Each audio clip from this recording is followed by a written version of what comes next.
સુરતના શીતોલ રેસ્ટોરન્ટમાં થયેલા ફૂડ પોઈઝનિંગ કાંડ બાદ આરોગ્ય વિભાગ એલર્ટ પર છે. સુરતમાં શહેરમાં ફૂડ સેફ્ટી વિભાગની મોટી કાર્યવાહી. શહેરના તમામ 9 ઝોનમાં અલગ અલગ ટીમો બનાવીને હોટેલ રેસ્ટોરન્ટ સઘન ચેકિંગ હાથ ધરાયું. કુલ 330 હોટેલ રેસ્ટોરન્ટમાં તપાસ હાથ ધરાઈ. કુલ 208 નોટિસો ફટકારવામાં આવી. નિયમોના ભંગ બદલ 17 હોટેલ રેસ્ટોરન્ટ બંધ કરાયા. સઘન ચેકિંગ અને કાર્યવાહીમાં કુલ 4,70,500નો દંડ કરાયો.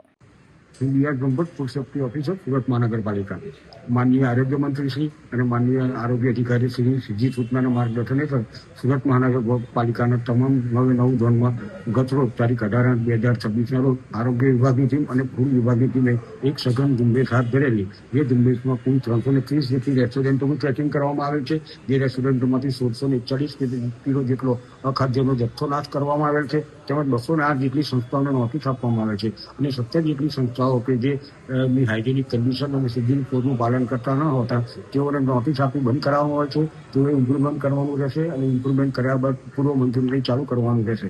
તેમાં 4,70,500 જેટલો વહીવટી પ્રતિરોધ ખર્ચ વસૂલ કરવામાં આવેલ છે.